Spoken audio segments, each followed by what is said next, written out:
बिस्मिल्लाहिर्रहमानिर्रहीम, अस्सलाम वालेकुम। ये इसी पे मैं एक पार्ट 4 बनाना चाह रहा हूँ। ये बिजली के बिलों के हवाले से और लोड शेडिंग के हवाले से और आवाम को रिलीफ देने के हवाले से, क्योंकि ये बहुत मेन मसला है। इस पे जो मैं सादा सादा बातें देना चाहता हूँ।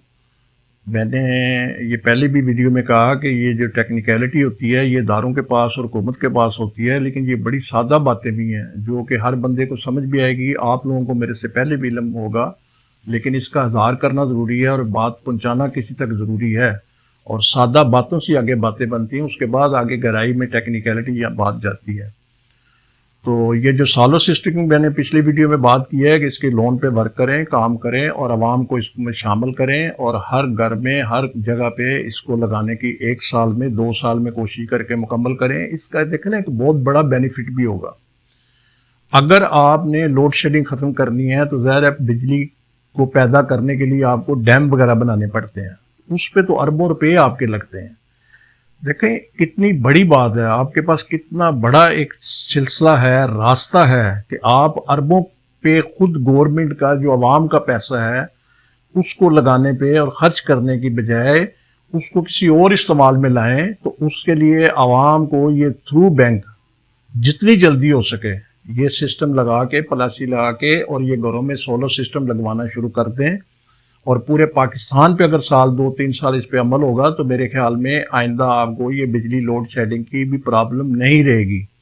और उस अरसा दौरान के दरमियान जो भी डैम बन रहे हैं वो भी मुकम्मल होने के नज़दीक होंगे, तो इस सूरत हाल से पाकिस्तानी बाहर निकल जाएगा। दूसरा लॉन्ग लॉसेस होते हैं, वो आपको भी पता है, उसमें भी आप वर्क करें, वो बहुत ज़्यादा होते हैं। तीसरा बिजली चोरी बहुत होती है, इतनी चोरी होती है, मैं समझता हूँ कि जितने आप ये शॉर्टफॉल वगैरह कह रहे हैं ना वो सब चोरी के ही चक्कर में है। और ये जो आवाम पिसती है ना, ये जो बिल आप ज़्यादा किए जाते हैं, टैक्सेस ज़्यादा किए जाते हैं, वो असल में जो बिजली चोरी होती है उसके पैसे आप दूसरे शरीफ लोग, ईमानदार लोगों पे ही, गरीब लोगों पे ही डालते हैं। ज़ाहिर है वो पैसे उन्होंने कवर तो करने होते हैं। एक ग्रिड से बिजली निकलती है और जो एरिया इंचार्ज होता है उसने ग्रिड के हिसाब से पैसे तो पूरे करने होते हैं।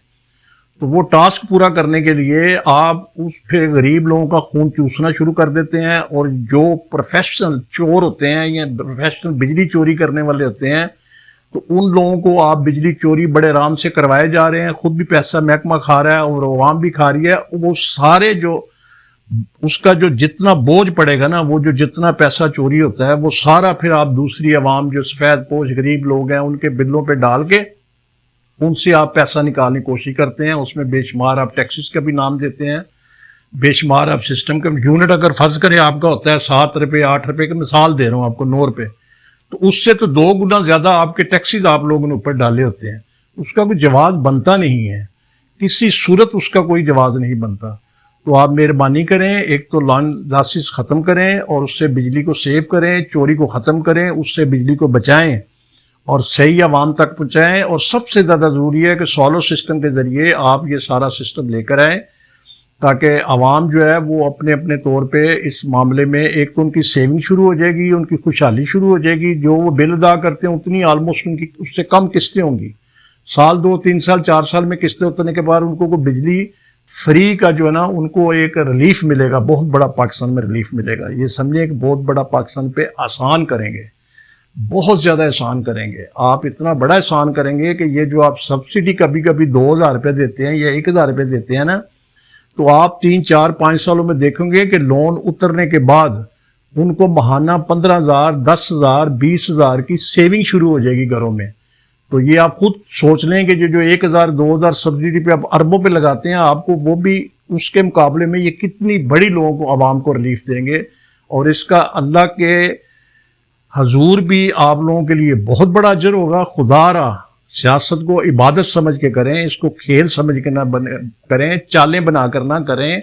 अगर अल्लाह ताला ने आपको इतने बड़े ओहदे दिए हैं, अल्लाह ताला ने आपको इतने बड़े इख्तियारात दिए हैं, अल्लाह ने 22-23-24 करोड़ अवाम में से अगर आपको चुना है, मैं किसी एक सियासी पार्टी का नाम नहीं लेता, मैं किसी एक की तरफदारी नहीं करता, मैं सब अदारों के जो हेड हैं वो भी इतने ओहदे बड़े लेकर बैठे हुए हैं और तमाम हुक्मरान जो हैं वो भी इतने, हर पार्टी का, जिस भी सियासी पार्टी का, अगर वो हुकूमत में है अगर नहीं है फिर भी उनके पास बड़ा ओहदा है। एक सियासी पार्टी के पास अगर हुकूमत नहीं है तो वो पार्टी का जो चेयरमैन है बहुत बड़ा ओहदा है, उसका जो पूरे पाकिस्तान का प्रेसिडेंट है बहुत बड़ा होता है, सीनियर नायब बहुत बड़े होते हैं, वजीर आला पंजाब हैं, इस तरह वजीर हैं, तमाम मेंबरान असम्बली बड़े होते हैं। खुदा के लिए अल्लाह ने आप लोगों को चांस दिया है, किसी ने आपके साथ नहीं जाना, कोई दौलत आपके साथ नहीं जाएगी। किसी को कब्र में किसी के बेटे ने, बेटी ने, किसी की बीवी ने, भाई ने, माँ बाप ने आपको छुड़ाना नहीं है। फर्ज करो मेरा मामला ज़िंदगी से ख़त्म हो जाता है, मेरी कब्र में किसी ने मेरा हिसाब नहीं देना, मैंने अपना हिसाब खुद देना है।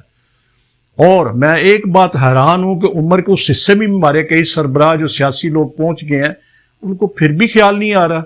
वो समझते हैं कि दुनिया में ही रहना है, हमने आगे जाना ही नहीं है, हमारी आखिरत है ही नहीं। खुदा पीछे ज़रा थोड़ा मुड़ के देख लें, कहाँ गए पहले बादशाह, बड़े बड़े ताकतवर बादशाह, बड़े बड़े हुक्मरान कहाँ गए।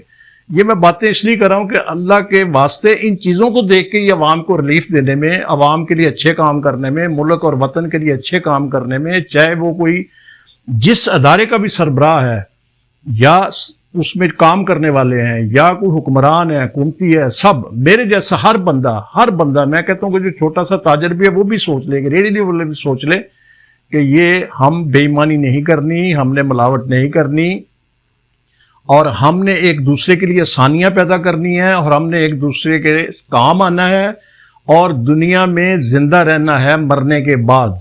ये मेहरबानी करके सोचें और इस पे ज़रूर गौर करें।